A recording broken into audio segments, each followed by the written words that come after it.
I know that feeling, bro. But now we back, man. Had to sit down, man. It's your boy ksweat, K-Swizzle, man. Yes, You sir. here with New Culture Podcast. Hey, we got a name now, people. We got a We name got a now. name, yo. We sticking to it. New Culture Podcast, man. Yeah, taking the right steps. We doing the right thing. So, Zelly, go ahead, man. Yes. Take over, man. Yo, man. Top of the morning was a great morning. It was a great one. You know, your boy woke up early. You know, 8 o'clock. That's early to me. You know, 8 o'clock in the morning on a Sunday. You know, to go take a state trooper exam. You know, we we trying to do something. We trying to do something. You feel me? But confident that I passed it. You know what I mean? But I was happy to come home. Yes, sir. I was happy to come home to actually, start the podcast because my day has been really productive now. You know what I mean? Like, Yeah. I haven't been just sitting around just gaming all day. You feel me? It's actually been productive. Um, Taking the time out to actually like talk about sports, the greatest thing ever that you can do. You know what I mean? Instead of arguing in a party with your friends. you know, On 2K, man. mm, listen, but hey, what can I say, man? What can I say? But there was a game on this morning at 9:30 in London. The Ravens game, Ravens against Tennessee. Huh? Your boys played. My boys played. I don't think you caught the game this morning. I didn't catch all of it this morning. Watch some film on it though. You know, before the pod came up. And it looked like the Ravens was trying to catch stride that game. They tried. The receiver core still look a little rusty. They're not on the same page. Todd Monken's offense um is looking a little rusty in the NFL right now. You know, it probably looked pretty in Georgia where he was when he won the Natties, but it look a little rusty, and I feel like give him till like week 10, maybe just maybe you're gonna see their offense at at its stride. But I would say my boy Odell caught a ball today. My boy Odell caught a ball today. Which I was love Odell. huh? I love Odell. A lot of love for Odell. A lot of love for Odell. You know, Odell had only 34 yards for 2 receptions. You know, listen, his longest run was a 17-yarder. You feel me? So we are good. You know what I mean? There ain't no little dump off. You know, he got some yards on that. But I just feel like the receiving core needs to do a little better. It was an ugly game to win, but hey, it doesn't matter how you win the game. You know, ugly or nice. It's, you Nah, know, it's all about winning the game. yeah, most definitely. What you think of it? Even though you didn't watch it, what you think about that game against Tennessee if you So, did watch some film on it? so I saw a little bit of the game. I saw Zay Flowers getting in zone. I'm actually a really big Ravens guy. I love Lamar Jackson. Most definitely, man. And A leader. I think that this offense is young. Yep. I think that the playbook is new. Like you said, getting to week 10, that's when you'll be able to really kind of see it work out. Guys catch strides. I mean, Yeah. like I said, it's a long, long season, long, brutal season. And things don't just click right away, right? Like you're not working with how, look at over there in Kansas City. Things aren't really clicking as fast as it usually is. They got Yeah. the guy calling the shot. You got to there's a different change. It's a different change of pace. It's they want Lamar to do the things that he's good at, which isn't just running, right? Like we at this point in time. At this, yeah, for real. The guy could throw the football. Guy can throw the damn He could throw the the football. guy can So I think that we're entering a space where it's just like, okay, good. Like it's a little, yeah. I mean, Rome wasn't built in a day, right? You know what I mean? You can't make anything happen without the negatives, the little shock. There's gonna be a little missed throws there. There's gonna be wrong routes ran there. The chemistry has to get there. These are all new receivers except for what Bateman and what's the other guy? You got Rashad Bateman and Rashad Bateman, Zay Flowers, Nelson Aguilar, yeah, Odell, yeah. one name that was been there for the past 2 years. All the other guys are new. All the other guys are coming in.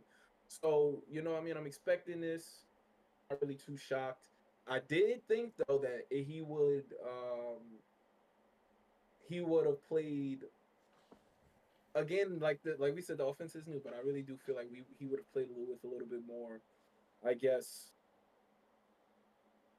I I don't want to say intensity, right? Because intensity is the wrong word. Yeah. Intensity is a terrible. I don't like when people give that to athletes, whereas though we feel like because they didn't play that great, that they didn't play with any intensity or passion. Yeah. I would say that he didn't play with enough.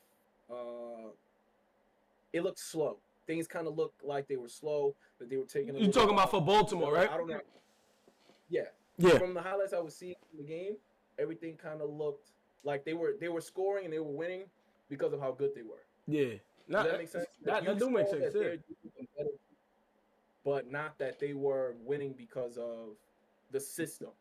They were winning because this is they have Lamar Jackson. We have Zay Flowers. We have, you know what I mean? And Tennessee's in a rut right now. Tennessee's a horrible team right now. Most They're definitely. not looking at that we've seen for the past 3 years. Yeah.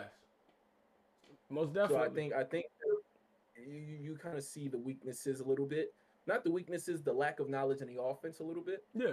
It's a new system.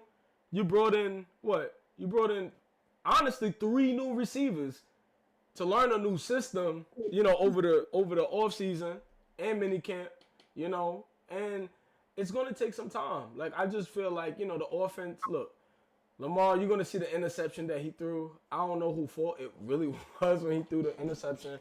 The interception it looks like it was like a curl route, a 5-yard curl. Threw it over the head, or the receiver wasn't ready for the ball. I'm not sure. I don't know what was happening in that play, but you know that interception. I don't want to say it was his fault, but I do say like Lamar can throw the ball in the pocket. Sometimes he mistimes his throws because of rhythm.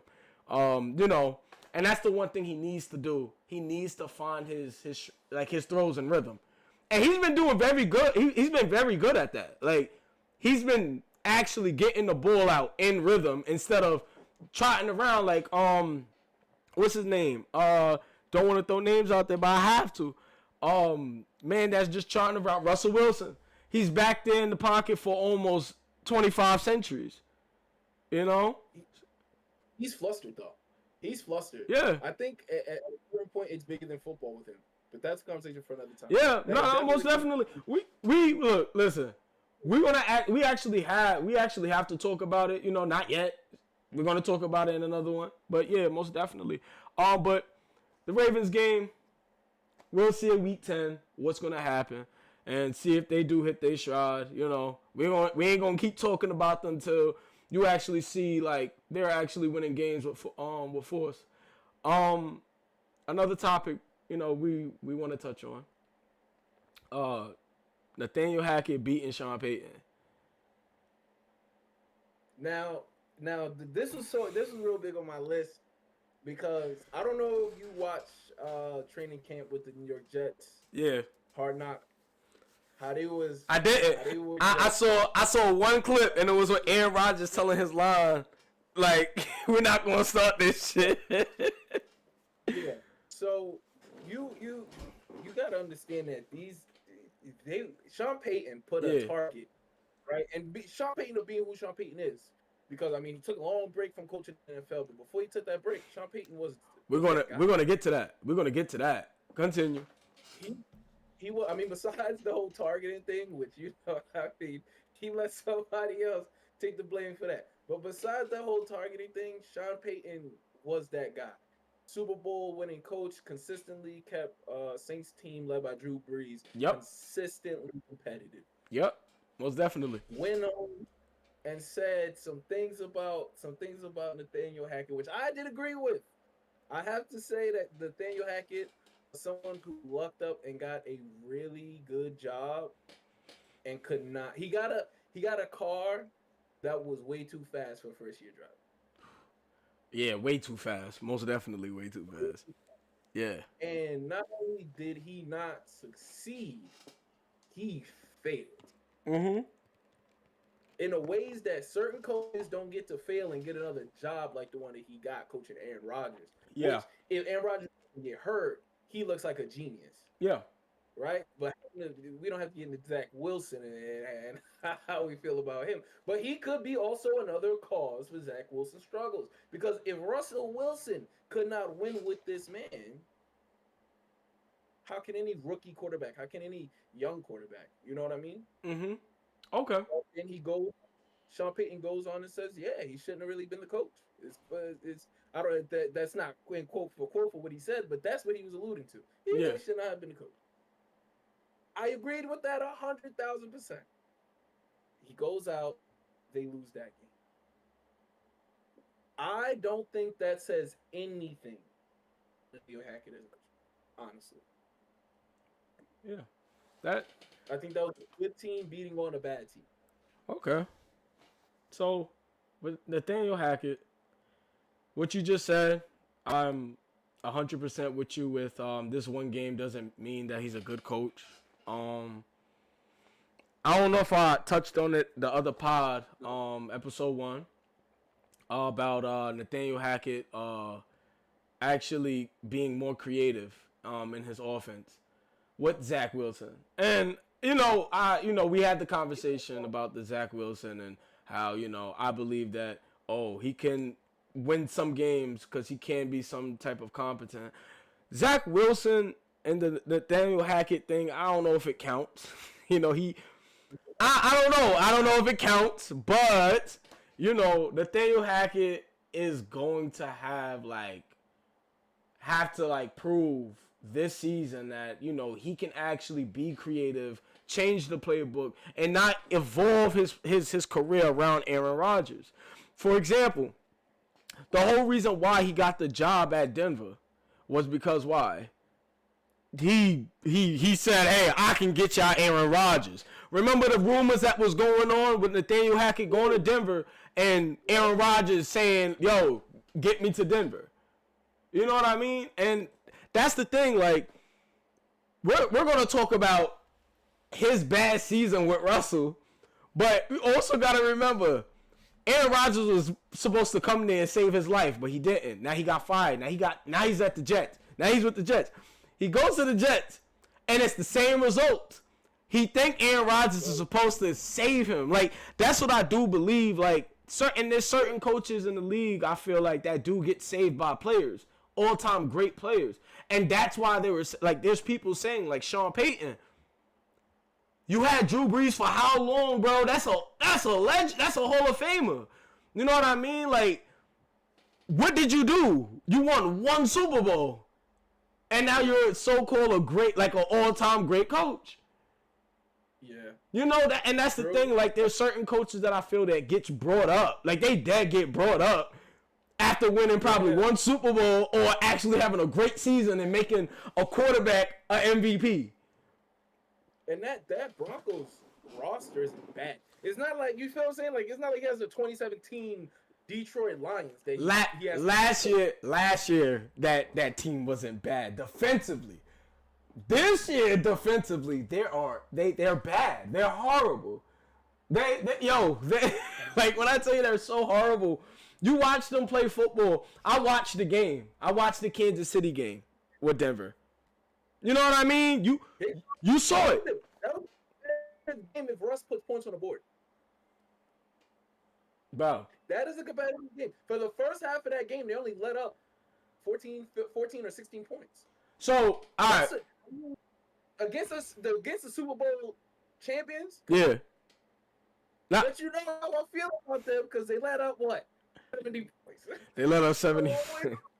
Bro, they just didn't want to come to work, bro. So you already know how I feel. I feel like, yeah. I mean, they've been playing better. Yeah. They've been playing better.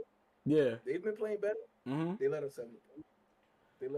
Listen, you know how I feel about it. I told you, bro. They stayed out late in Miami, bro. You're too. You know what it is. You're nice. You feel what I'm saying? They stayed out late in Miami, bro. Hey, listen, if I was in the NFL, bro, and they say, yo, your game is in Miami, bro, you think I'm going home? I make millions of dollars. You think I'm going home and resting? I'm getting lit. I'm asleep. We need you to knock out 70 points. I'm getting lit. I'm coming to the game with a hangover. Yo, you saw Patrick Surtain's? I saw that hangover run. My boy was like, I was like, oh. Yeah. 70. Listen. 70. I'm gonna tell you what's happening. Let me tell you what's happening. With, cause we got two topics with the Broncos back to back right now. We're gonna really speak about it. Yeah. My guy Nathaniel Hackett, right? That Jets defense, right, is going to save him this year. Sean Payton don't have nothing. Like, he doesn't have offense or defense. And then we're going to talk about Sean Payton now, where he needs to change his offense. And I don't know about defensively, but he needs to change his offensive philosophy. He needs to change it. Because I think he lost the locker room, man. You know something, and maybe you're right about that. Maybe you are right about them that he lost the locker room. But I do believe he needs to change the philosophy of his offense. For years, you don't got a Drew Brees back there now. You got a Russell Wilson. Russell Wilson and Drew Brees is not the same quarterback. Nah, if you want to be, huh? They should. Hell no. They should. Hell no. No. No. C2. And I'm gonna tell you why, bro. I'm conflicted on my boy Russell badly. You know why I'm conflicted? Because what did I say last pod? Russell Wilson was with Pete Carroll last season, right? The fact that he was with Pete Carroll and was winning games, and now he's not winning no more. The grass isn't green on the other side now. Yeah. Geno Smith is winning games with that coach, Pete Carroll. Like, they're winning with Geno Smith. You're a Future fan. You listen to Future Hendrix. Nah, I don't listen to Future. You're not willing to believe it. Listen, I'm gonna tell you something. I never said like Russ. Alright, matter of fact, I might say something crazy. Yo, chat, I don't want y'all looking at me crazy. Listen, I'm gonna say something. I'm gonna let it be known on the pod. You might have a drink to it, bro. Have a drink to it. Have a drink to it. Have a drink to it. Have a drink to it. Yeah, have a drink to it. Go ahead. Go ahead. Dak is pretty much a poor man's Russ.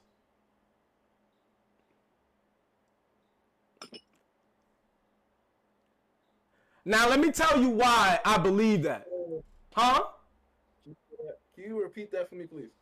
Dak is a poor man Russell. Like, what I'm trying to explain right here, right, is what I'm saying about Russell is Russell had all the pieces around him in Seattle. Okay. He won a Super Bowl. Okay. Dak, he has all the pieces around him. But he can't win. Okay. He can't win a Super Bowl. Okay. So what I'm saying, like with Russ has to have everything perfect. The same thing with Geno right now in that system is perfect for him. The Sean Payton system is not perfect for him. Nathaniel Hackett's system was not perfect for him. Russ cannot go out there and cook, bro. Russ was never the cooker. He wasn't, bro. Name a year other than him throwing deep balls to Tyler Lockett, bro. He always had a deep threat. Name anything else that he did great. Other than throw the deep ball to Tyler Lockett. And maybe the other boys. I forgot the other guys' names. The other receivers that was playing during those Super Bowl runs. There was some fast track stars that was getting down the field and getting TDs. And everything was built perfectly around him.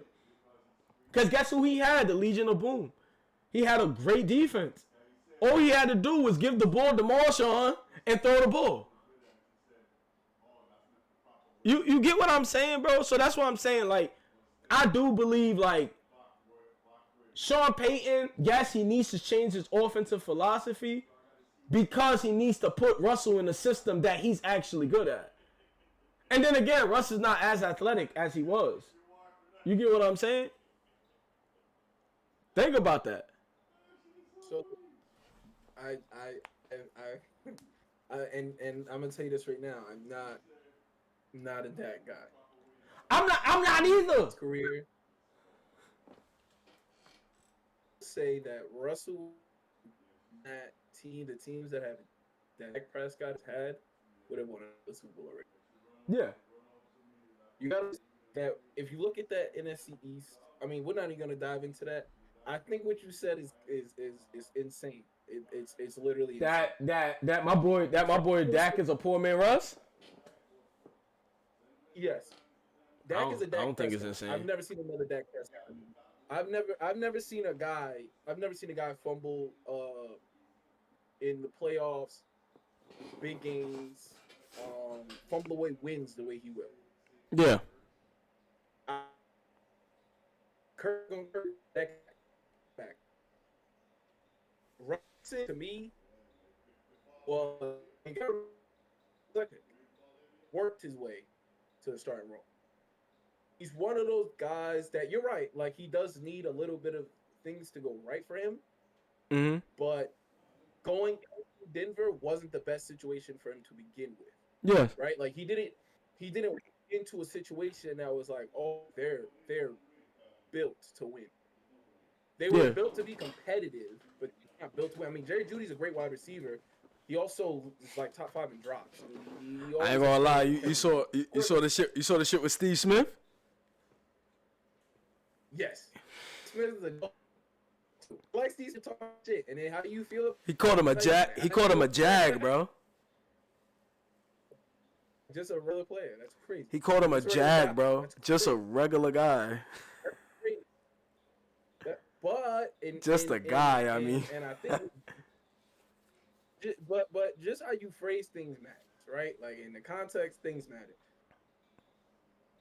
Bro, what everyone expected Jerry Jeudy to be coming out of Alabama? No. Even when given the opportunities, no. So, and that's my point to Russ. Yeah. You're going from a system just like you got Cortland Sutton's a good wide receiver too. Can't really stay healthy. He gets bang. That's cool.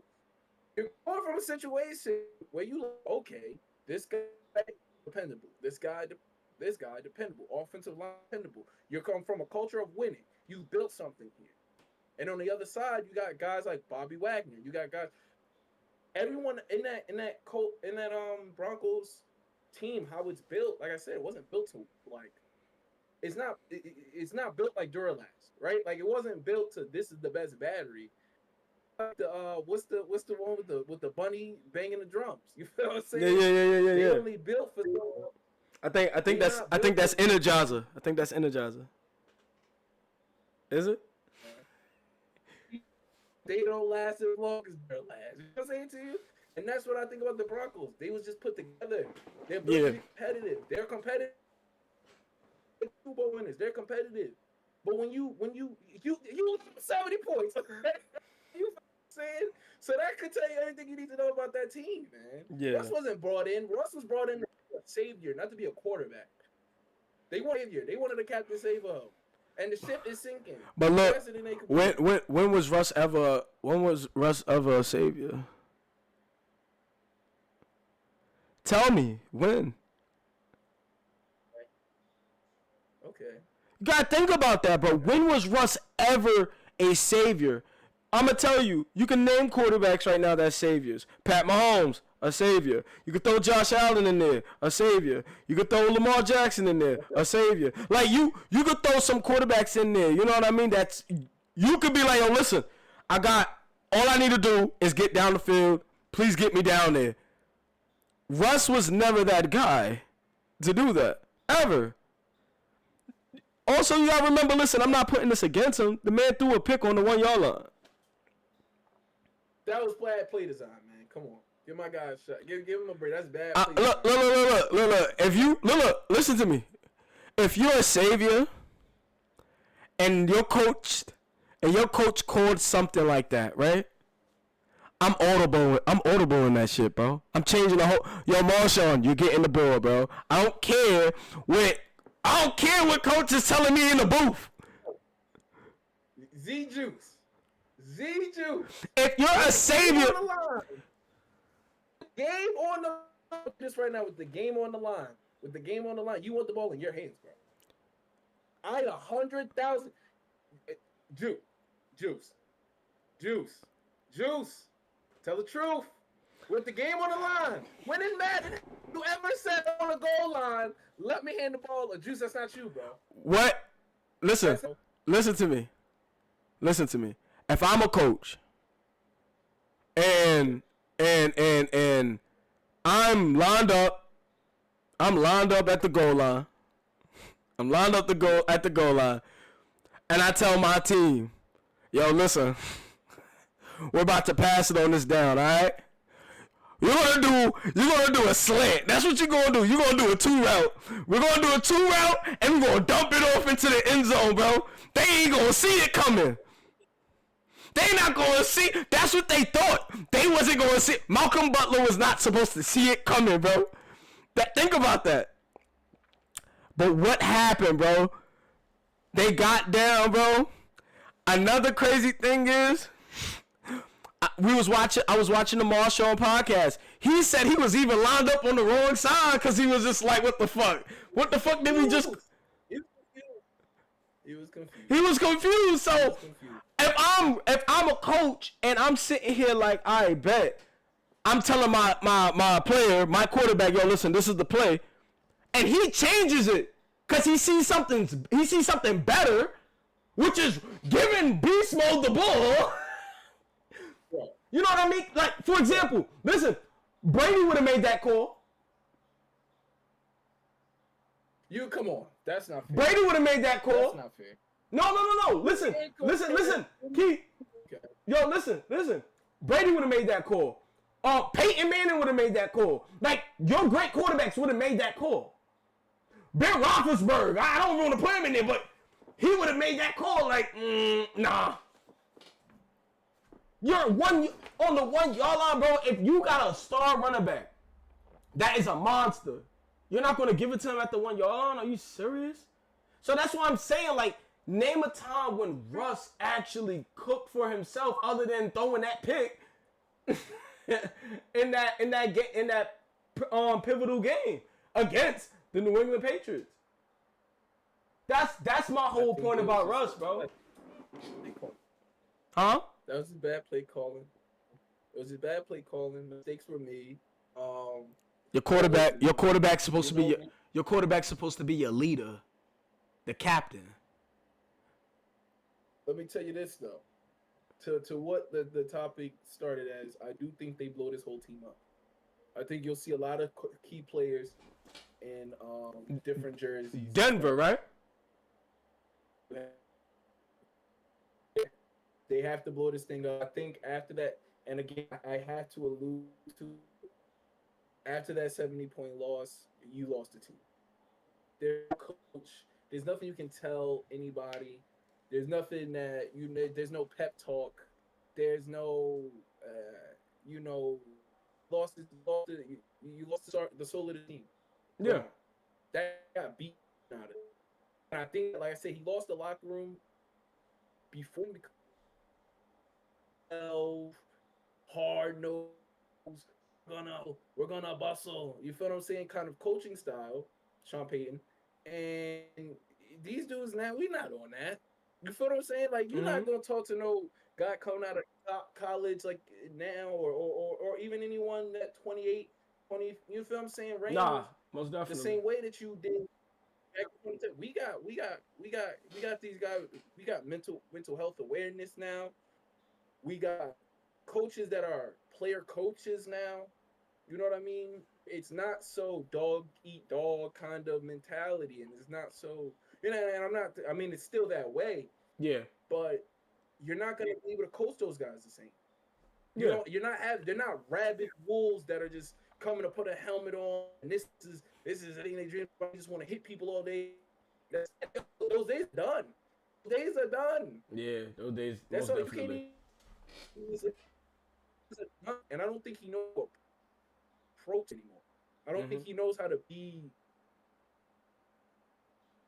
more change up or more diverse coaching style to reach these younger guys that are just kind of saying, Well, I just wanted to make it to NFL feed my family. You feel what I'm saying? Back in the day, they played for the glory. I'm gonna be honest. Back in the day, they played for the glory. They played for the glory. Mm-hmm. Now, inflation, apartments is 2,500. Come on, boy. You know what I'm saying? Life is life right now. Nah, that's For a fact. everybody. No matter how you fact. see it, for everybody. That's a fact.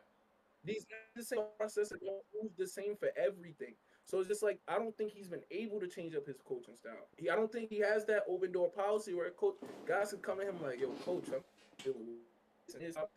the players coach now." Because these young dudes, they playing for the brand. Oh, you coach now. If you ain't shit. So we not even I can't even go to the office and kick it with you, and I'm getting spanked by 70. Fuck out.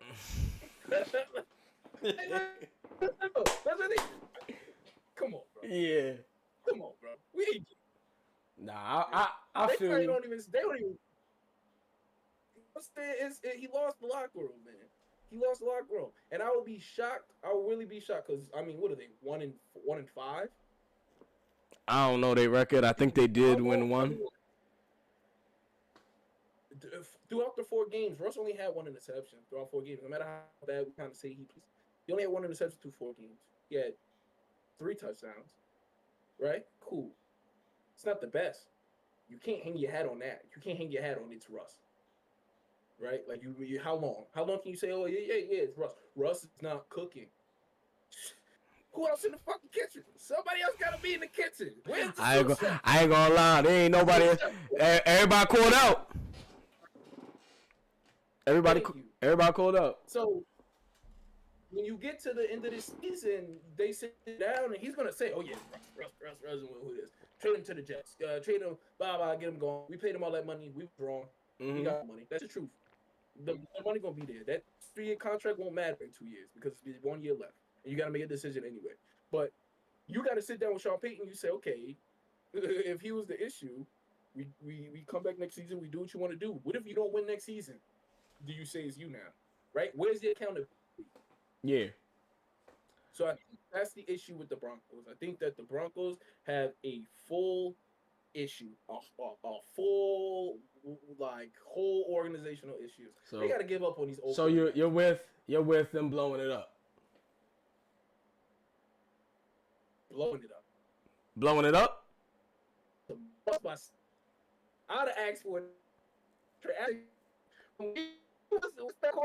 And I'm looking at that scoring is 50-14. I'd have called my agent and said, yeah, brother. Get me somewhere tough. What's Houston like this time of the year? Because at least I'm expecting to lose in Houston. So what's Houston like this time of the year? Yeah. So blow that up. So blow it up. So alright. So you said blow it up. You don't think so? I think so. Yeah. The question is how and when you're gonna blow it up. And that's the hardest part. And that's the part that's me going with, am I getting off of Russ now and just saying, yo, let's, start all over, and start Jarrett Stidham, or we can go and get we can get picks off of Russell. We can get picks off of the running back that they have there. What's his name? What's dude's name? I don't know the running back over there. I remember you told me put a bet on fan. You keep him. You trade him. You trade him. Never mind. You trade him. You start all over again. The person that I will keep though is Patrick Surtain. Patrick Surtain will be my guy that I will be keeping. I'll be keeping most definitely. I have to keep Patrick. You know what I mean? And the reason why I would keep Huh? Hey, he doesn't want to stay. Yeah, you right. Would you want to stay? Because I feel like sometimes you don't give yourself enough credit. You were a beast of a corner in high school. Yeah. Beast of a corner. Yeah. Would you stay? Would you stay? If I'm young? You got that trade if I'm young? If you 20, you about just same age, 25, 26, you're gonna stay. Yeah. Give me the money, bro. Give me the bag. Give me the money. Give me the bag. Tell me what y'all doing with the team. Okay. So you trying to take the Pat P thought process where you gonna take all the money, then you gonna be good to you all, and teams just gonna play you to be around. Yeah. That's it. I'm not gonna be a corner journeyman. That's the worst thing to be. Worse. You see a lot of corners die like that. A lot of people don't realize that. You see these corners go to different teams. You will see most of them do die like that. So if I am the Broncos, like I said, if I'm Patrick Surtain and the Broncos be like, listen, we're blowing it up, but if you want to be part of this process, I'm gonna be like, yeah, I'll be part of the process, because Denver got some pieces that they can go get some picks, and they can easily fix the team, bro. They can. But would they be better than the Chiefs? No. Would they be better than the Chargers? No. But there will be a team that's able to win games again. You feel me? Like the Raiders, I ain't gonna lie. The thing with the Raiders is they're not, they might not be relevant for a long time.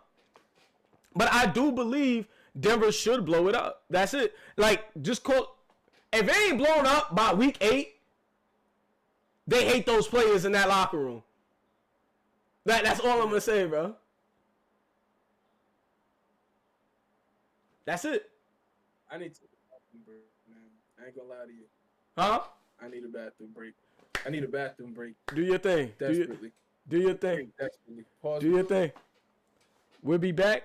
Most definitely. My man's about to go take a bathroom. Yo, matter of fact, while you have the chance, reset your cord, because it's lagging. So the people can't hear you clearly. Let's see. Camera shy though. He like to take pictures. We love Drake. Yeah, bro. Drake is the star of the show, man. He's the star of the show. This is what he do, man. He's a good host. He's a good host. But nah, man. Man, we waiting for our guy Keith, That's all it is. We always take this little intermission, here and there for this guy. But why he does that, y'all gonna see Drake. Drake is the new member of the pod, You have something to say?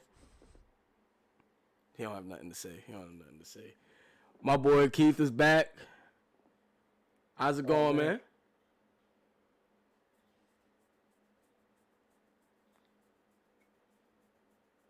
We're gonna tell Keith to reset it. Alright, bet. Let me see. I would tell you to reset your live.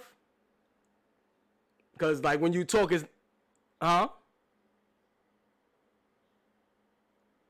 Can't hear you.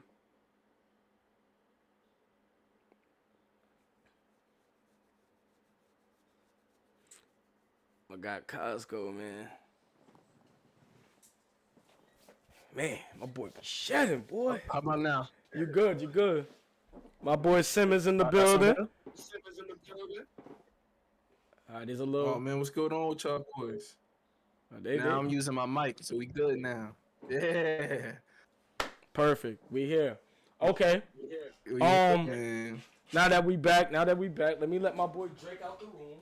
Here you go, Drake. Go ahead. Shout out to the chat, man. Shout out to the chat, man. Supporting us, man. Supporting us through the way, man. Through the way to see us grow. See us grow. Now that we back, we can finally continue. Wrap it up. Let's wrap it up with the Broncos. They will blow it up. We do both agree on that. Blow it up. Blow it up. That's it. Done deal. Blow it up. Next topic that we're gonna speak about. Do you think the Giants will tank for Caleb Williams? Do you think so? Do you think so? You have to.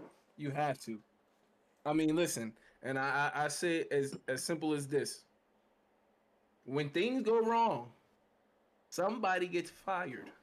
When things go wrong, the way things have went wrong, somebody has to get fired, okay?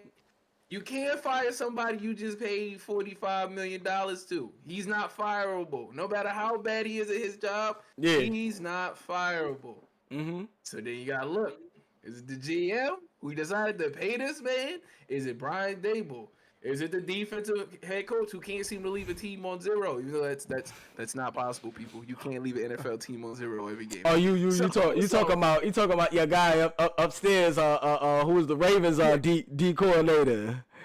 Yeah. What's his name? What's about that guy? Yeah. Yeah, that guy. I know what you're talking about. Yeah. So somebody got to get fired. I mean, I know fire, and which is the craziest thing to me. I've never seen special team. And guys, I'm speaking as a Giants fan. If y'all don't know this, I'm speaking as a Giants fan. I'll always stand 10 toes down behind my team. We've been through our up and downs. But most definitely. Yeah, somebody's got to go. And I think that if you're upstairs and you're looking down, you're calling the shots. Mm-hmm. You're not gonna say to yourself, especially being in New York, oh, they gonna deal with another year of this. I'll be damned. Martindale, that's his name. Martindale. Yep, Martindale. I'll be damned. I listen. I live in New York. Never been a New York fan a day in my life. But I could tell you, I could see them. I could. Huh? I said shout out to Kaheem, man. Shout out to Kaheem. Yo, shout out to my boy Kaheem. Shout out to Kaheem. Shout out to my boy Kaheem, man. Thank you, Kai, for supporting, bro. You know what I mean? All my guys are supporting, man, and I love it, man. Thank you for the love. Man, that's love. Yes. Cheers to y'all, man. Cheers. You know, and one more thing, yo. One more thing, chat. We reached 50 followers on Twitch. You know what I mean? We're Twitch affiliate, y'all. But let's talk about it. Let's get back to the conversation about the Giants. I do believe that they will tank for Caleb Williams. It's some type of belief in there because Daniel Jones. Yo, I'm not gonna lie. You don't know who to blame, but you gotta blame the front office of the Giants. They should have been like, yo, we still don't believe in him. Like, crazy? Huh? No. I'm telling you what I would have said when they asked for that money. Are you crazy? Yeah, exactly. Like, crazy? And what's his name? Blaine Gabriel, whatever his name is. What's his name? I butcher names, y'all. Huh? Wait, what you say? Well, what's the coach name? Who was the Buffalo Bills offensive coordinator? Brian Gable. Brian Gable. Shout out to Brian Gable. Yeah, shout out to Brian Gable. Good coach. That guy there, I feel like he did something to be creative with Daniel Jones last year, where this year it's a lot more difficult now because once the off season comes around, what happens, OTAs and all of that. And now you setting up like, yo, what did this team do last year? It's so great. And we could take it away from them. Daniel Jones ran the ball so well out of play action, out of Vanilla Vic, as they call him.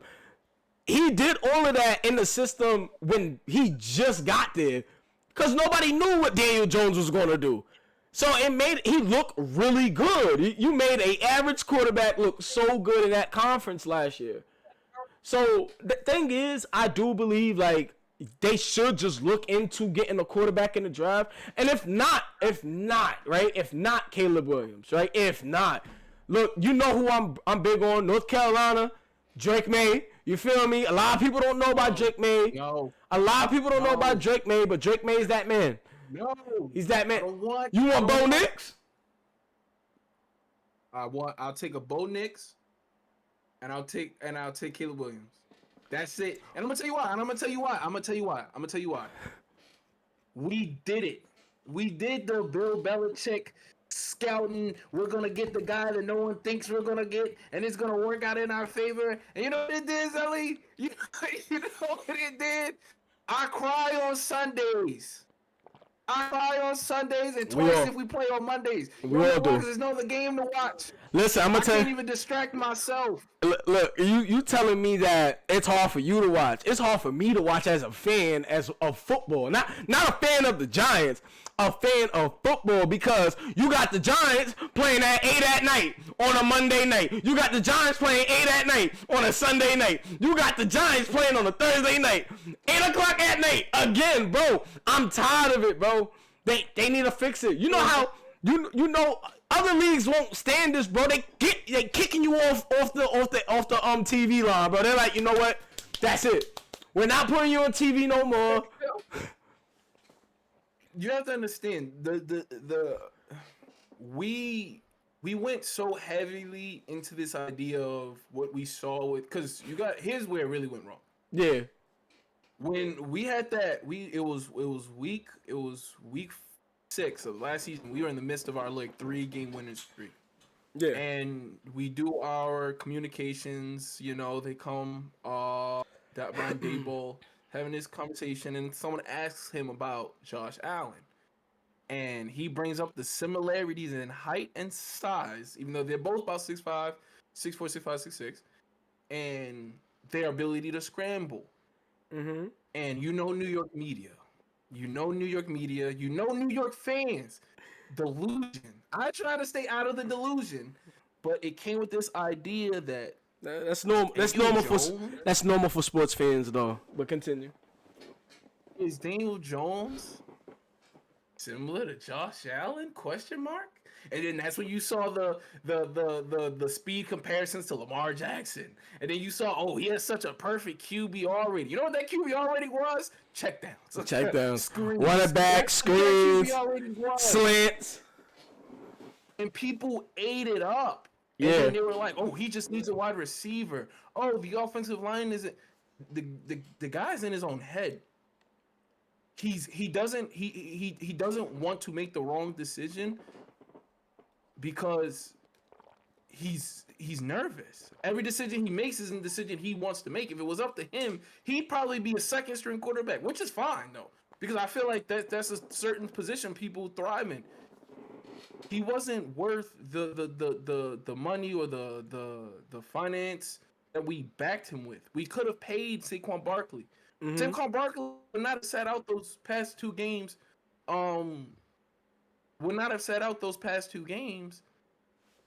If he was paid.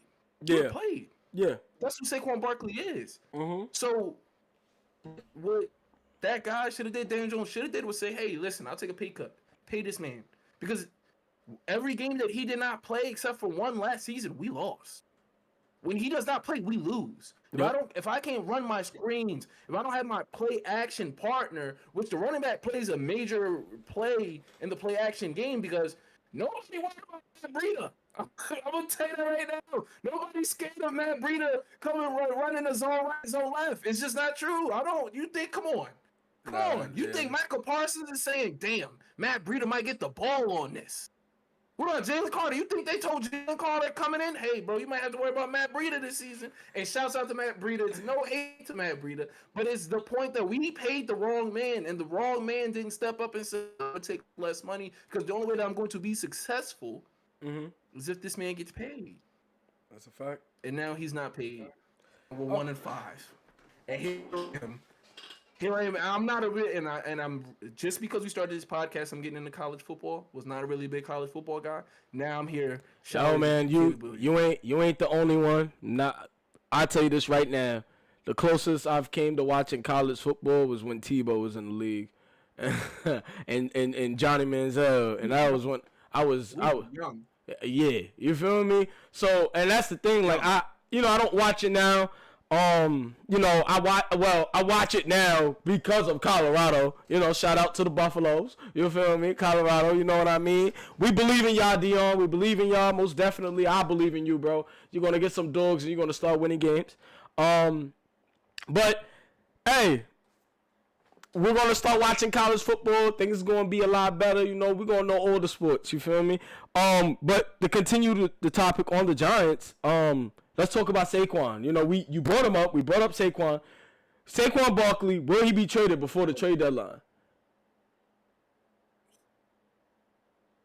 I hope not. Okay, all right, I'll say this. Because I really am, because you know what it is? You become kind of like a fan of players too, you know what I mean? And I feel the same way about Saquon that I felt about Odell. Sorry, the beer's getting to me. I feel the same way that I felt about It's okay, bro. Odell. Yeah. I would love to see him. One of the things that's floating around is the possibility of him in a Ravens uniform. Would love to see that. That would be because I'm Ravens. Not a fan, but I like to see the Ravens win. That offense would be crazy. But continue. It'd be impossible to stop. It'd be impossible to stop with both of them. If Saquon and it's health. If they were together and they were healthy, Lamar and Saquon back there would be that would be crazy. Here's the thing. Saquon's one of those guys that if you align my pockets right, I'm never hurt. Yeah. I'm never hurt. If you align my pockets right, he'll be playing right now. Yeah. But if he's doing the smart thing, which is just saying, if I have to look for a job at the end of the season, why would I bust my ass? Like, you get what I'm saying? Like, why? Right. If I know I'm being, if you know you getting fired for Walmart, you really about to sweat and stock them fucking stock them? Come on, you're not stocking them shelves. Yo, I'm getting gone anyway. I'm them shelves. Like, so I think that for the betterment of our team, we would get a lot for him. Mm-hmm. He's worth a second and a third round draft pick. He really is. Yeah, and we can get quality players, especially with our weak offensive line, and we got to move some pieces around like Leonard Williams. He don't. Even that's why I'm bringing up the topic on. Do you think Saquon is going to get traded? Because Saquon, you're going to get pieces. You know what I mean? Like, you're not going to get no BS 5th rounder, 6th, 7th rounder. You're going to get like a top second. You can get a second round pick. You know what I mean? You know, first round pick is kind of a leap for a running back. That's wishing. Let's go for wishing. Yeah, exactly. But a second round pick is going to work. And then again, what did you do? You signed him for what? 1 year. Your franchise had. So it's like either way, he's going to want to leave. He can walk. So you might as well get something for him before week 8 comes around. Like I said, guys, I don't know when the new trade deadline is. I think it is week 8 still because it's still week 8. All right, because you know they added. Look, it's 17 games in the season now, so it's a little different now. You know they added an extra game, so that's why I'm saying like I do believe like it is time for Saquon to move on. It is time. How long has he been there? If you know you're a Giants fan, how long he has been there? About 6 years we're looking at. 6 years, and it's crazy. It feels like it's been only 2-3 years to me. That's why I was about to be like 2-3 years. I remember him as a rookie when they was talking about my man's quads. It's so crazy, and he squats this, and I'm like, okay, you know, he had that one good season that first year too. I think his rookie year, he was it his rookie year he went crazy? 2018. He was drafted in 2018. He was drafted in 2018. Okay, so he's been in the league. He had 2 good years. He hurt his knee his third year. His third year, exactly. So the thing is, it's like, and Saquon is still Saquon. You feel me? Like, you put him in a system where I said very much so. Yeah, you put him in a system where he's not heavily dependent on, as in, he's going to get you yards. He's going to run the ball. He's going to get you them nasty yards, 3rd and 5, 3rd and 3. You know what I mean? He's going to be in the trenches. But the thing is, with Saquon, I feel like he should ask for a trade. If the Giants is not going to do it, he should ask. That's the thing. But I do believe they should do it just to get pieces. Start over. You know what? And matter of fact, let me put this point in. You thought the Daniel Jones and the Saquon experiment was going to be lit. That's what they thought. They thought, right, we got our quarterback in place. Now we got our running back in place. Actually, it was the running back first. Now we got our quarterback in place. It's like, yo. Now we're not seeing it develop the way you want it. And like I said, fact check me. I don't know who came first. I forgot. Like I said, not a Giants fan. Do not follow them. But Daniel Jones was drafted before Saquon or after Saquon? He was before. No. So it was after Saquon. Saquon. And we got Yeah, because I remember Saquon was playing with like Tyrod Taylor or some shit like that at one point. I forgot who was the quarterback at the time.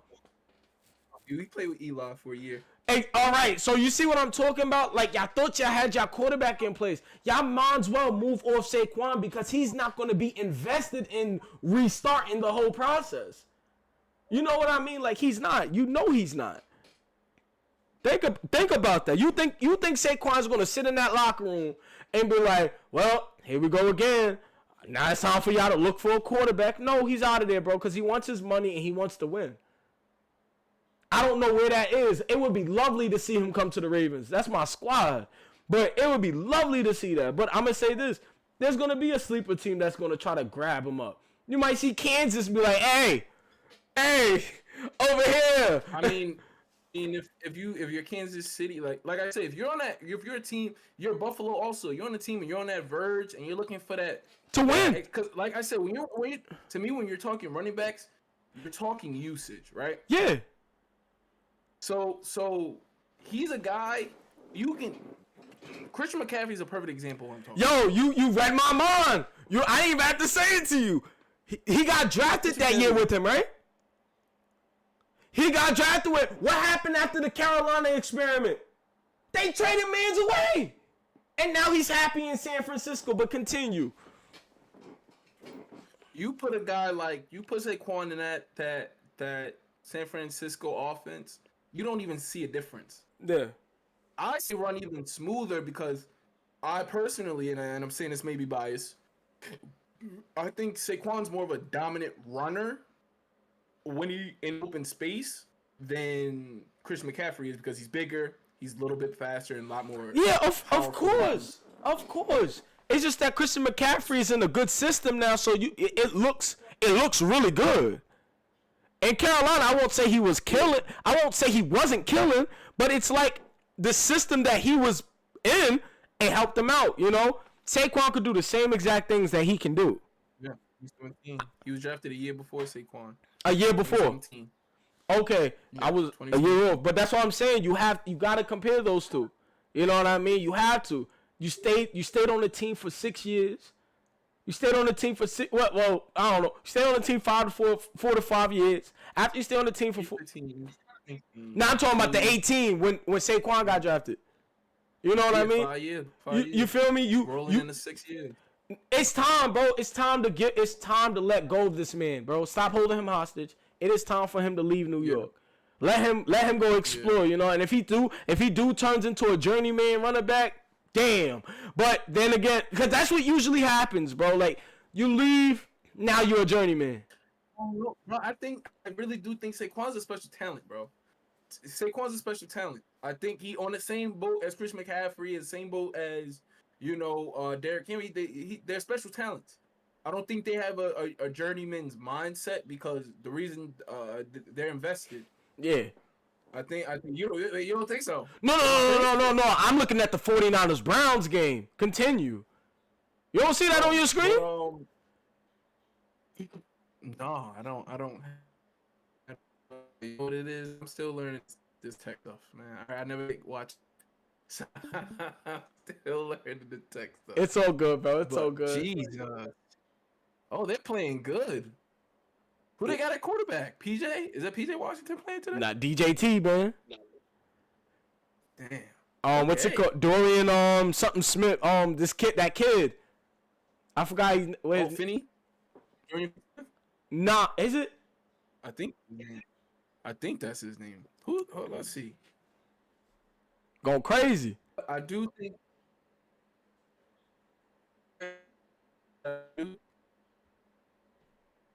that Saquon's time will be coming to the end. I think it's probably best for him, but it's also best for the Giants. I think that it's about that time that we kind of, and even though it sucks because in a perfect world, we could have had him and Odell at the same time and Daniel Jones, and this process kind of would have went a little bit easier. But we weren't even supposed to, little secret, a lot of people don't know, we were not supposed to draft Daniel Jones. Yeah. Okay. So it came out after they fired Ben McAdoo that he wanted to jump up and grab Pat Mahomes. Okay. He wanted Pat Mahomes. Okay. And everyone fought him on it because we tried to do the whole you know, and everybody, we see talent and you know others don't, and we went and reached and grabbed this guy. Yo, everybody got eyes, man. Everybody got eyes. Everybody got eyes. Everybody got eyes. Hey, listen, I can say I see talent. You know, I can say that. You feel me? So, and I'm not even a professional in the league. So, listen, we all got eyes. You know, what can I say? But let's move on to the next topic. Keith, are you there? He froze up. We're gonna try and wait for him to see if he can fix it up.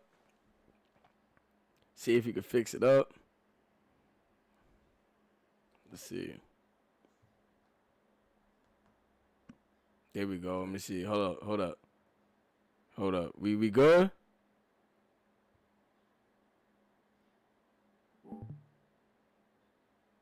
All right, we good? All right. Let me see. Talk. I'm good. Yo. All right, we good. It's like I said, it's just a little choppy. That's it. Cause I opened that stream. All right, turn it off. Yeah, get it out of here. Yeah, that stream slowed me up. That stream definitely slowed me up, man. Exactly. All right, so we good. All right, see, we smooth now again. All right, let's get to the next topic now that we can, move on. Got a couple more topics that we're going to speak about. Is it Justin Fields or is it the coaching? What do you believe? I'm not gonna lie. When I officially sent this in to you, I was like, yo, this is a good topic. I think this should be discussed because it was to me, it was very debatable, right? Like it's one of those situations where I was just like, yeah, I don't know. He's playing well. He had a really good best 2 games back to back of his career, right? Yeah. We get to today. He 50 yards in the first half. What do I have every right to be confused, man? Because I do think that they do not do a good job of honing in on what he does really well. Yeah. What he does really well, they do not say we're going to allow him to continuously do these things. Granted, but 83 passing yards. I'm sorry, but that's the backup. 58 passing yards. Wait. We talking about today? We're talking about today. Wow. 58 passing yards. Now, Zelly. He's playing the Minnesota Vikings. One of the worst defenses in the league right now, which is why they can't win a freaking game. Mm-hmm. And we see him, as my coach Kroom would say in high school, shit the bed. He shit the bed. This was his chance to go on a 3-game win streak. I don't know if you knew this, but up to that last win 2 weeks ago, they were on a 348-day streak without a win. I saw that on TV. I think that was like a Monday night or a Thursday night, one of those nights. I don't remember, but it was one of those nights. They showed that demographic. Yeah.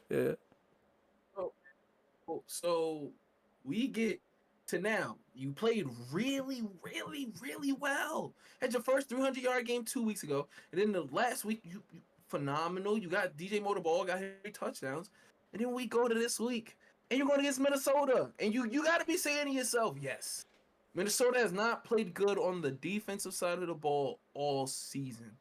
Kirk is fighting for his life. This is the best I've seen Kirk play in a long time. You got Justin Jefferson out, so you're going to have opportunity. And you throw for 58 yards? How do you like? How do I? How do I defend that? You get what I'm saying? Like, how is that defendable? How do you? How can I sit and say, okay, well, that's coaching. 58 yards. 58 yards. So, it could be a lot of things. It could be coaching, but it could also be Justin Fields telling them, "Get me the hell up out of here." I think it could be that.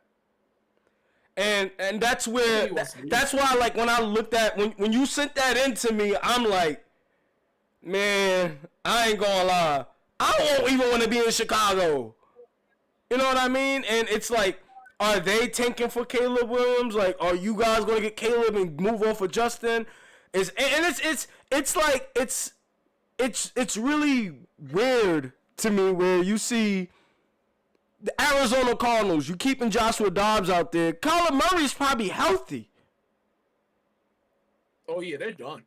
You know what I mean? The Kyler Murray is over. That's finished. You know, and that's what I'm saying. Like, when you got, for example, you probably got a disgruntled player in that locker room in Justin Fields. Yes, you got him a receiver, DJ Moore. But you know what y'all did? Y'all wasted your time. Because y'all didn't put anything else around him to be successful. Because you got to remember, What's up? I'm looking in the chat right now. The best Jordan 96. Patriots gonna put on a light show today. I'm expecting 6 points, maybe even more. Patriots also been struggling insane. Don't know what to do. Definitely will be covered in next week. Next week. Next week's Patriots will be on the next pod. About that next week. Most definitely, we're gonna have. You know something? That's something we did forget on the list. We will talk about that next pod, most definitely. Because the Patriots right now is not looking too good for them, and like I said, we're talking about. Look, we're talking about quarterbacks right now, and like I said. Don't be shocked one of those quarterbacks like Kyler Murray, the Justin Fields, and them boys. Don't be surprised. Don't be surprised. They New England is like, they looking over. So we'll speak about that next week. We'll put that in the next pod. But to continue what we were speaking on what's his name? On Justin Fields. On Justin Fields. I do believe that Justin Fields right now is a let me out situation. Like, he doesn't want to be there no more. And that's why I was just like, and then again, like, it could be coaching. It could be the way they're coaching. It probably is the offense that they're running that he doesn't even like. You know what I mean? Like, there's a lot of things that you got to really put on the table for Justin Fields right now. You know, he's a young quarterback, and it's always young quarterback. It's never an old disgruntled player, really. The last time we had that was a Russ. But other than that, you look at the situation in Chicago. Chicago is gonna have a hard time this year, and if you continue, because look at it, Detroit is like, yo, the next 5 years is ours, boys. Like, that's what they saying right now, because that whole division right now is shit. Like, Minnesota, not a good defense. You know what I mean? Minnesota, not a good defense. Detroit is loving life right now. Detroit is loving life right now. They loving life right now. Aaron Rodgers. Detroit is loving life right now. They ain't kick Aaron Rodgers out that division, but I ain't gonna lie. The way it looks really bad, because you lost to them to get into the playoffs, and then they got rid of you, and now the Detroit Lions is like, yeah, we are that team to be reckoned with now. You feel me? So it's a little different. Like, that division, Chicago's going to be bad for a couple of years. Chicago has never, well, I won't say never, because listen, I might be not old enough to really to understand the Chicago Bears history, but I do remember the Jay Cutlers. You know what I mean? Huh?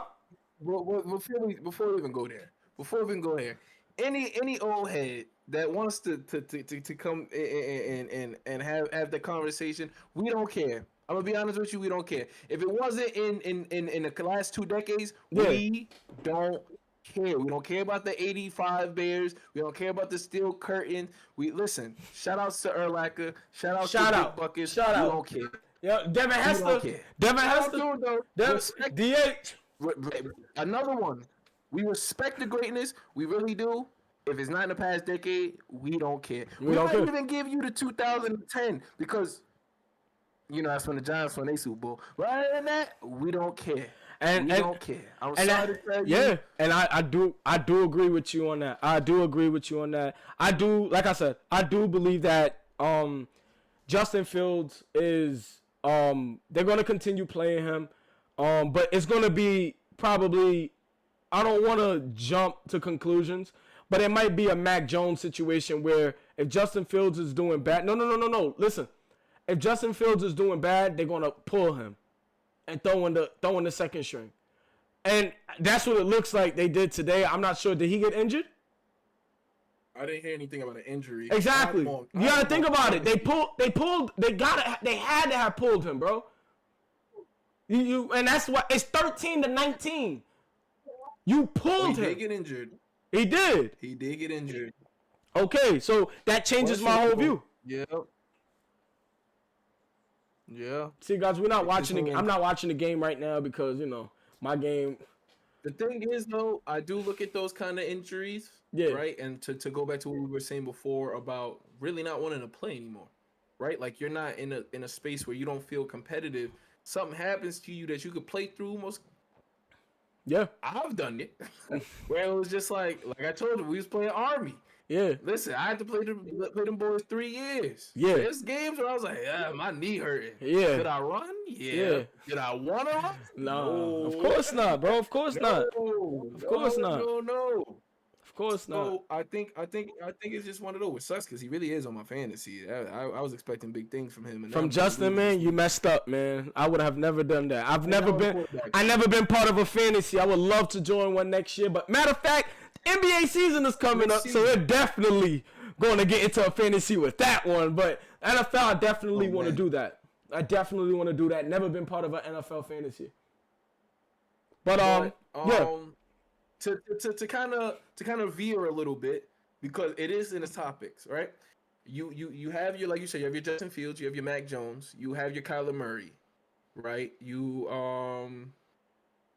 Russell Wilson, also another one. So you got solid quarterbacks in this sitting in this tradable, free agency style. It's gonna be a lot of situation. It's gonna be a lot of moving pieces by week 8, man. You're gonna be more than we've seen for quarterbacks in a long time, though. We've never really seen quarterbacks move around like this. We haven't. We're gonna see it. There's no team that's gonna finish with it. I don't believe there's gonna be a team out there that's gonna move from their quarterback. We're not gonna see Denver still playing Russ. We're not gonna see we're never going to see Kyler Murray touch that field because I believe they're keeping him behind to stay healthy so they can trade him. You know what I mean? Like, recover from an ACL He'll be in injury. that green and white. That's another topic. That's another topic for another day, bro. That's another topic for another day. That's crazy. Wow. He'll be in that green and white. So, as you said, bro, We're gonna move on to the next topic. You did say that Justin Fields. We do believe that it's more. I think it's more of a Justin Fields thing where he doesn't really want to be there. He's not motivated to play in Chicago. Huh?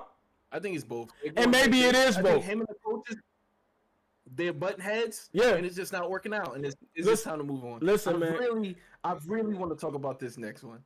Can I introduce this next one? Yeah, Can I introduce this next one? Go ahead, bro. Are the Cowboys the truth? So if you know me, beyond being just a Giants fan, I really do love sports and I do really respect all. You want my opinion first? Go ahead, please. Yeah, because I'm going a little rant, so I love. Yeah, because you in that division, so I do understand that it's understandable, man. It's understandable. It's personal. It's personal. Okay, it's personal for me. So Dallas for years now, I can never talk shit about Dallas. Dallas has always been a team that honestly, Dallas always been a team that's able to win somehow. And you heard me. The key word is somehow. And I'm not gonna lie. That's why I said like Dak is not it as a quarterback. This is a new culture podcast. I am not trying to put him down. Shout out to Dak, bro.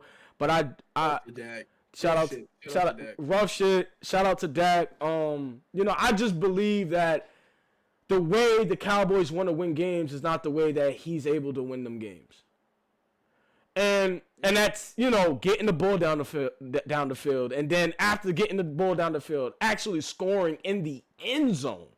And that's the thing. When I say scoring in the end zone, their red zone efficiency is bottom of the pack. Like, I'm talking like 25 and down. Like, I don't know the specific area, but their red zone efficiency is not as good as it was when they had Zeke. That tells to show you that the topic that we had about throwing the ball in the end zone, it leads to interceptions, bro. You only have a little bit of cushion to get into the end zone. So that's the thing with Dak. It's like, we're gonna run the ball with Tony Pollard. Tony Pollard is not he's not your running back, your typical running back that's going to get you nasty yards. You get what I'm saying? Like, he's an elusive running back where he's going to, you feel me? He's going to make a move and boom, he's going to get you 10 to 15 yards. Or he's a great receiving back where he's going to get you 10 to 15 yards after the catch. You know what I mean? That's what I believe Tony Pollard is. That's what I believe in. I don't want people to think that I know everything, most definitely. But I do believe that Tony Pollard is a receiving back. I don't think he was a receiver. You know what I mean? He's a one-cut back. One cut, 10 to 15, down. Now you get to the end zone, he's not going to be able to do that. You know what I mean? And that's what I'm saying. Like, with Dak, it's like, yeah, everybody's going to talk bad about Dak, right? Everybody's going to talk bad about Dak. But then again, when was Dak's most successful season? Not last year. And it's crazy because it wasn't last year. He was hurt. I'm gonna tell you what year it was. It was the year when my boy Zeke was going like this. Mm-hmm. When he jumped in the little pot. When Zeke, not the pot, bro, not that year. We're talking rookie Zeke. With young Dak, with rookie Dak. You feel me? They got far in the playoffs that year. But what happened? But remember when I told you that Dak was a poor man's Russ? That team was perfect. You had the greatest O-line at the time. They were young, not old. They wasn't old farts now. They were young. They were protecting Dak. Dak's job was to only get the ball down the field. Do not turn the ball over. And he did that amazingly that year. You get what I'm saying? I think they lost to the Atlanta Falcons that year when the Atlanta Falcons went to the Super Bowl. That's what I think I remember. And then that's when Green Bay played the Atlanta Falcons. So, yes, Dallas played the Atlanta Falcons in the divisional round and lost. And they were a young team, but you saw some light, some shining light out of Dak when he was playing those years. You know what I mean? So, look at what's his name? Look at the situation. Tony Romo was there. Wasn't able to win the Super Bowl. But he was a free agent quarterback. Great story. Now you throw Dak in there. Dak was what? He's not. And look, that's what I'm saying. Like, I'm not gonna talk so highly about Dak. Like, Dak was a first round pick and he didn't win a Super Bowl. No. What was he? Like, he was picked after the first round. He was picked fourth round quarterback. So I don't really expect anything great from him. You know what I mean? Like, that's the thing. Like, you don't expect. There's no high expectations on Dak. They've never been. They've been high expectations on the Dallas Cowboys, but not Dak. It's never been about. It just started to become about Dak. You know what I mean? Like, first it was the coach. Then it was Kellen Moore. Wait. Let me pause it. Who was the first coach over there? That young boy that was Jared Garrett. Yeah, something like that. Garrett. So I don't know. He was the coach at the time. Guess what? They got rid of him because they thought it was him. Then they get Mike McCarthy. And then you get Kellen Moore as your offensive coordinator. It fails. How many times? How many times did it fail with Mike McCarthy? Twice? Too many. It's still failing right now. It's still failing right now. And he's talking about we're going to run the ball. Bro, how you going to run the ball when you don't even got a running back that could run the ball like you used to have in Zeke? You got Tony Powell, and I'm talking like at the end zone. Like you can't have one running back just running the ball. You got to switch it up. You got to be creative. But like I said, I'm done. I'm done ranting. I ain't do a lot of ranting, I believe, but you do your thing, man. We done here. Now listen, I before PSA, before I go off, it's never personal, okay? It's more about the fans. It's never about the players. That's what I always say. It's more about the fans. It's never about the players. Dak, without his mobility due to all his injuries, is just a guy, not a difference maker, but is being paid difference maker money. That was in the chat. Shout out to Jordan. Shout out to Jordan. That's a good point, Jordan. That's a good point. I really do like that point. But one thing that I will say about the Cowboys in general is that they're a lot like the Yankees, where they spend big money on big players. Dak has been surrounded by talent. CeeDee Lamb, talent. Zeke, talent. Tony Pollard, talent. That offensive line, talent. Michael Parsons, talent. Trevon Diggs, talent. They just brought in what's his name on the other side? Stephon Gilmore. Talent. Yep. Is it Lawrence? What's his first name? The end. DeMarcus. Talent. So, you gotta think about Van Der Esch and all those boys. Michael Parsons. Yeah, that whole linebacking core is talented. Yeah. So to my point is that no matter how much talent there has been, there's always been an inconsistency to be able to get things done. Yeah. It's I can't even say it's just that. I would say that there's too much involvement up top, as we saw when they played the 49ers. Now this was right because they beat the Giants 40-0. Oh, so here we come. It's the Giants. Right? Then they play the Jets. They beat the Jets. It's the Jets. It's the Jets. Yo. I'm sorry to compare this to Madden, but you know when you start a franchise up and you get those two whack-ass teams in the franchise, and those are two must-win games. Exactly. You're going to whoop their ass. Yeah. Continue. You ever heard the saying, everybody's a bully until they run into a bully? Yep. And then they went into the 49ers. They run into the 49ers. They ran into the 49ers. Yup, most definitely. And it wasn't a fight. It wasn't like, haymaker. No. They ran the ball down their throats. They were creative with the ball. They beat, most. You saw what Crawford did to Spence? Yep. You saw what Crawford did to Spence? It looked just like that. It looked just like that. It was an ass whooping. Yup, it was definitely an ass whooping. Most definitely. So they're not who we thought they were. They're not. Michael Parsons is a great, bro. Honestly, we can hit that mark, right? Generational player. Most Michael definitely. Parsons. He gotta be. Games, gotta be. He'll change the game. Cool. Got his ass handed to him. He wasn't a factor. Yeah, my boy. As it called him, my boy was neighborhood watching that whole entire game. My boy was in the backfield with no sacks, with no tackles. So, shout out to Michael Parsons. I'm sorry, but that game you did play really bad, bro. You know what I mean? And it's okay, bro. Truth is true. It's okay. We all have those days where we're gonna play like shit. But yeah. Stephon Gilmore on the other side. They couldn't stop shit from happening in them deep thirds. Yep. They got beat up. Yep. But they were beat up. You know what I'm hoping for? You know what I'm hoping for now? I'm hoping for Dallas to see the 49ers again in the playoffs. I can't wait till they see the Eagles. And I hate the Eagles. Wait, who? The Cowboys? Yes. Cowboys, Eagles. So then you get to see what competition is like on that next level. Like, I'm not there yet. We will be soon. Trust me. We're not there yet. But we see America's team always gets put on this pedestal of, well, they make the playoffs every year. Well, they should make the playoffs every year. On paper, they always have they spend money to have the best team every year. Yeah.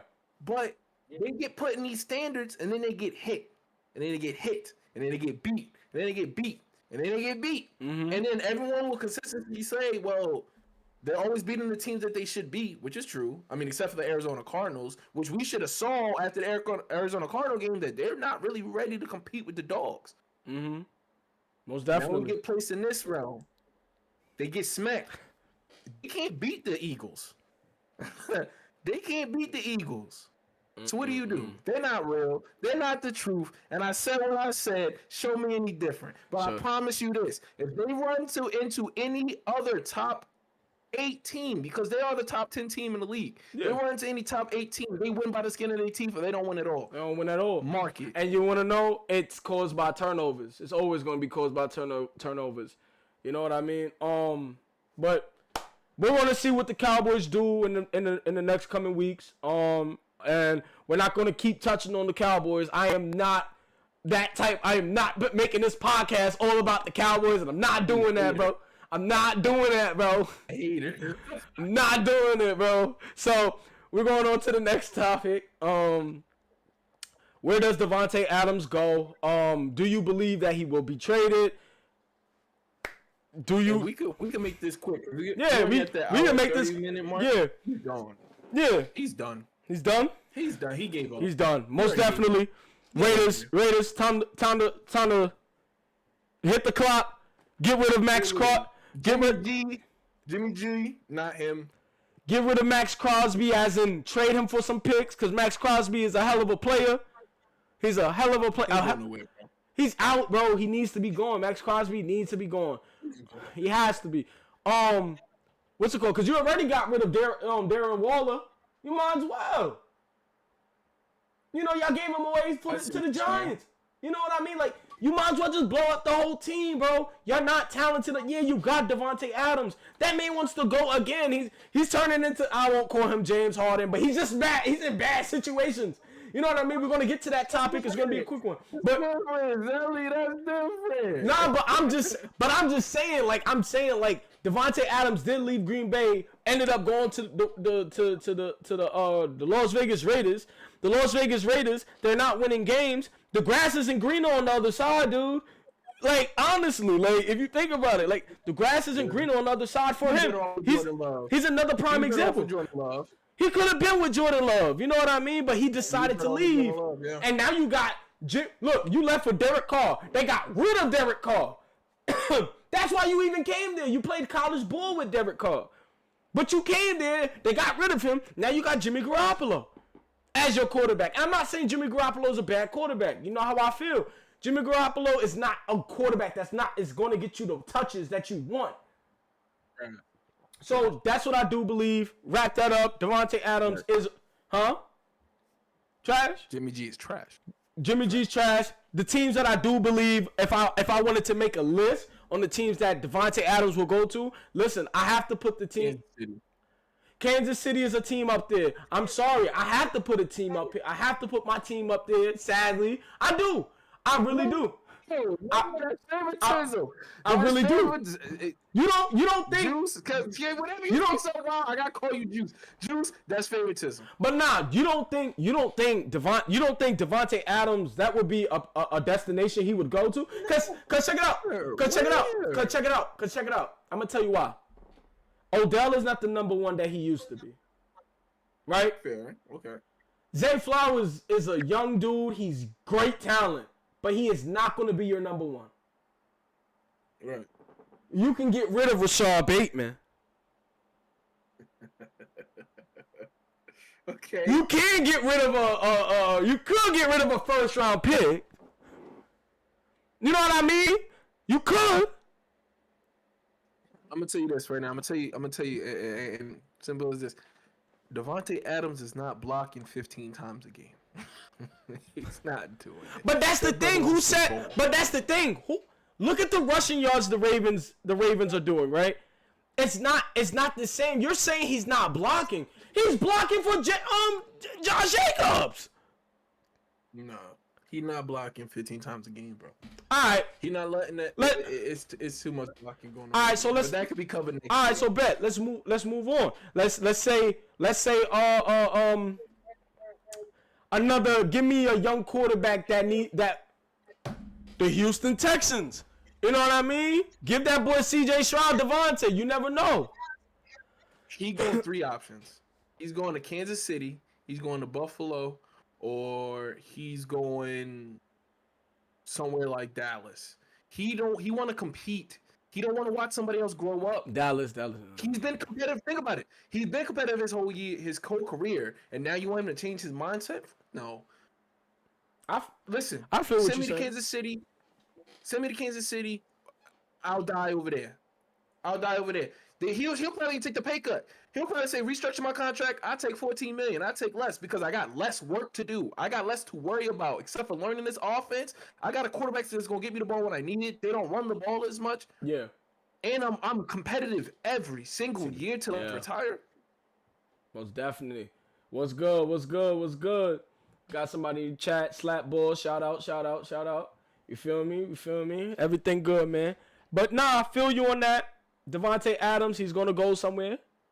And I tell you this, Mr. Sweat, I tell you this.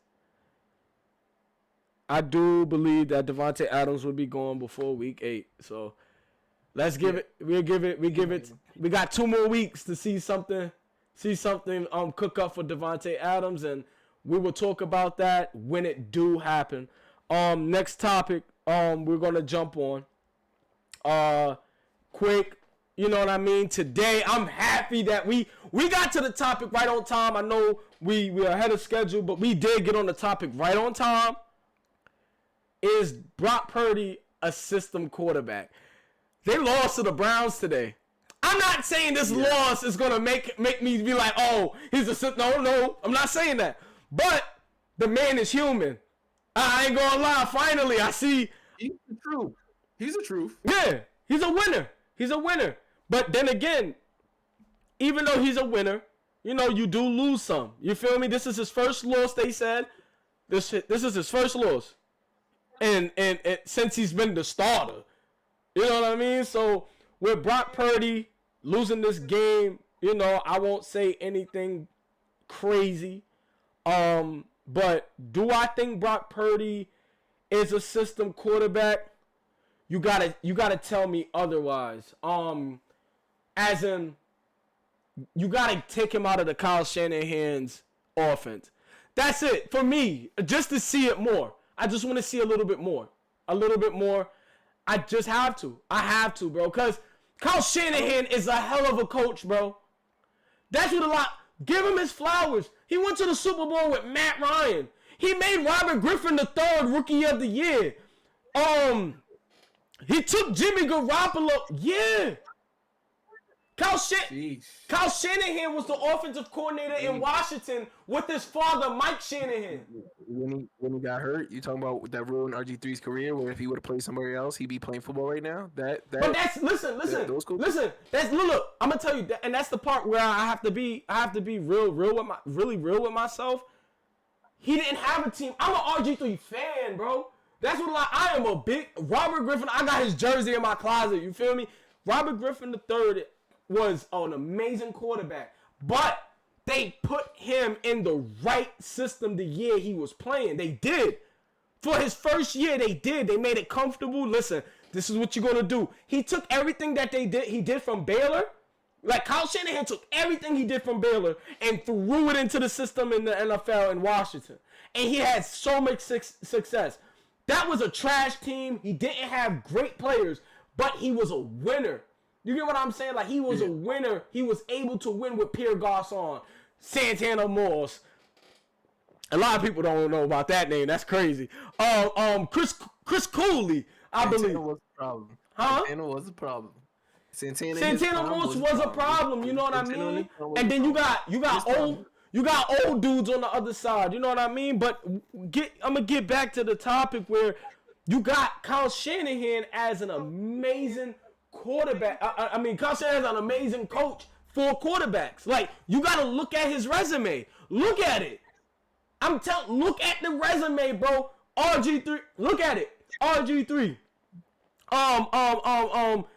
Damn. Come on. Matt Ryan. Jimmy Garoppolo. Shit. Trey Lance won like 2 to 3 games. He ruined Trey Lance, and that's why Trey Lance is a Cowboy right now. He ruined Trey Lance. Nah, he didn't ruin Trey Lance. Trey Lance couldn't stay healthy. He ruined Trey Lance. He couldn't stay healthy, bro. And he's the reason Trey Lance couldn't be healthy, man. So look. So he's the reason. But why is Brock Purdy so successful? Because he doesn't play Brock Purdy like he played Trey Lance. They're running He plays them differently.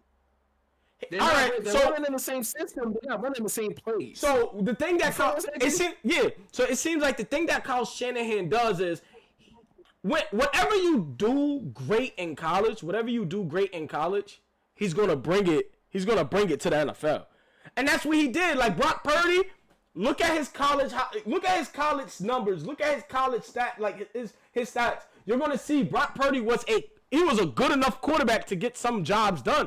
What did he play for? Utah State? I don't know. Yeah, I don't know either.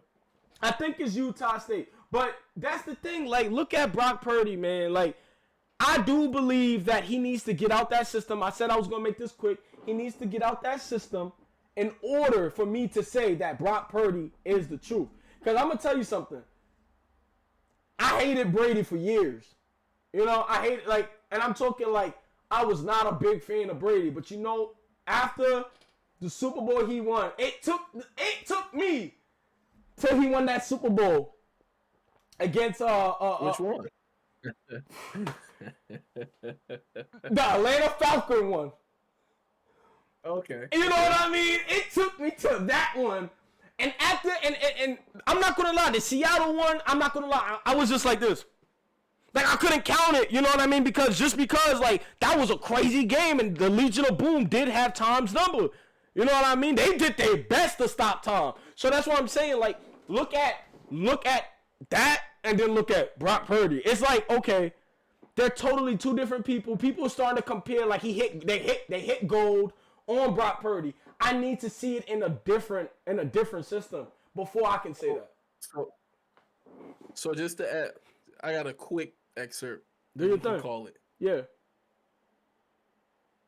I think it's unfair to take away from Brock because it's not just a system; it's the talent. And one thing that you can't remove. Thank you for saying that. I forgot that. Yeah. Is the talent. Debo Samuel, Brandon Ayuk, Chris McCaffrey, Trent Williams, and then on the other side, he's the best defense in the league. Yeah. I think that he's going to be successful because he knows how to do the right things. Is he the most talented? Hell no. Right? Neither was Tom. Yeah. I will say this to the end of days, and we can cover this on the next podcast.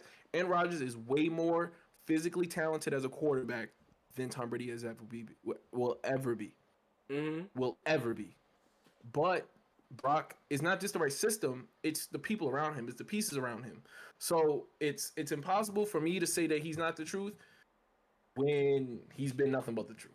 You feel what I'm saying? I can't take him being in the perfect situation for him to say he's not good because we need him to be in a bad situation to be good. Yeah. Because then if he was in a bad situation, we'd be saying, well, maybe if he was in a good situation, he'd be better. Yes. But that's just kind of how I feel about the situation. I really do think that we'll see in the playoffs. I won't grade anything for the regular season because on paper they're the best team in the league, and that they should dominate and go win at least 12 games. When we get to the playoffs, like I would love to see him in that Eagles playoff game, not being hurt, seeing him dissect that defense because that defense was the truth. More challenging, yeah. But and that's the thing. You got to think about it. You just talked about defense right there, bro. Look who they just played. They don't have a great offense. But they got Myles Garrett on the other side. They got a good defense on that other side. All right, but again, like you said, it is a regular season. He's allowed a loss. Listen. He's allowed a loss. But he's allowed a bad game. He is allowed a bad game. But look. Before we move on to the next topic for weekly wrap-ups, for the NFL, the 49ers, Brock Purdy had a 55.8 passer rating. He just put up 42 against the second best defense in the league, the Cowboys. It's the Cowboys. They always do that. Man, don't do it like that. That's not fair, Zelly, and you know that's not fair. It's the Cowboys. And you know that's not fair. It's the He's allowed a bad game. It's the Cowboys. So we can wrap up so we can tell these folks have a good day, man. Yes. Weekly wrap-ups. First game of last week, we're gonna talk about it right here. What was the first game of last week that we want to wrap up? Ravens and Steelers game. I believe we put that on the list. Pathetic play by the Ravens, man. Most definitely, I was pissed off. I couldn't speak about it last podcast. But Steelers did a good job. We heard rumors about Kyle. What's the name? Kenny Pickett changed the play. Matt Canada. George Pickens is him. Huh? George Pickens is him. George Pickens. Matt Canada was not too happy about the play that they called because that wasn't the play that he called. But the Ravens lost. Steelers won. The Ravens couldn't catch a goddamn football because they fucking catch rugbies at practice. 7 drops. Seven drops. Okay. Disgusting. Okay, we're going to talk about the Eagles and Los Angeles Rams. Tell me what you think. Rams are a problem. If they can really get it all together, on the defensive end, that offense is a problem. Yep. Cannot be stopped from scoring. And that rookie Puka, serious. Really a problem. Really a problem. And remember, I said it last week. Bro, remember when I said the LA Rams was going to give the Eagles a run for their money? They did till the fourth quarter. And like I said, once it all comes together, they will start winning games, and they're gonna be good. Next one, we're gonna talk about Dallas and 49ers. We have to talk about it. The ass We whooping. covered it a little bit.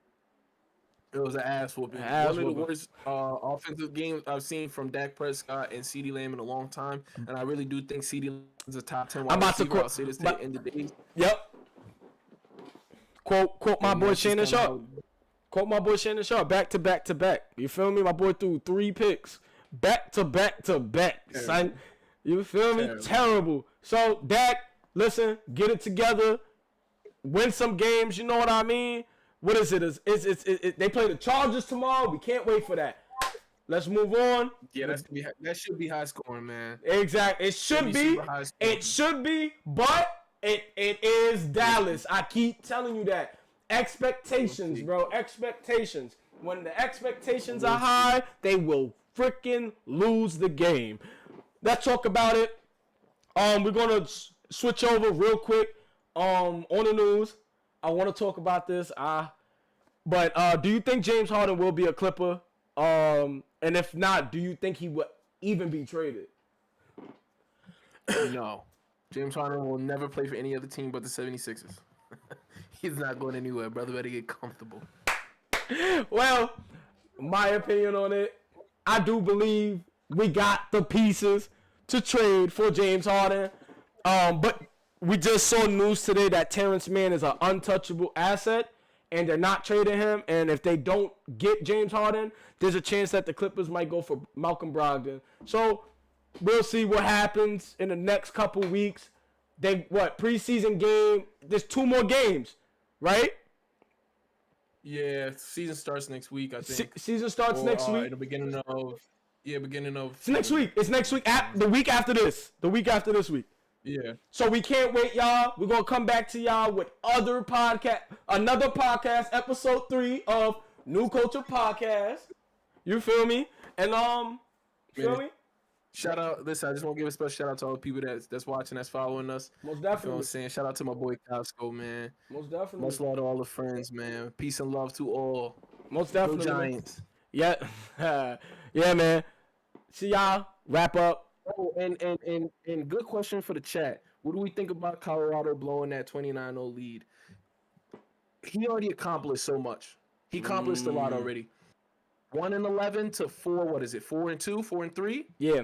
Come on. Yeah, I don't have much to say on them. Loss. Yeah, that's a terrible loss. And the idea is this: when you're building something that was broken before you got there, it ain't a quick fix just because you got the money to fix it. Most definitely, man. I don't have a lot to say about the Colorado Buffalo. Shout out to them. I still believe in them. They just don't got no dogs, and Deion Sanders just got to get those kids head on their shoulders and be able to win games and keep the lead. And that's what it was. Like, they got to keep the lead, but that's all it is, y'all. Stanford is a bad team. Yeah, Stanford is a bad team. But catch the episode 3 on Sunday. You feel me? 3 o'clock Peace and Eastern love to time. y'all, man. 3 o'clock Eastern time. That's how we're gonna do it. We're gonna set that time, 3 o'clock. You feel me? And y'all have a great night, man. Just don't watch that Giants game. That's all, man. Wrap up. See y'all, dogs. Zelly.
Thank you.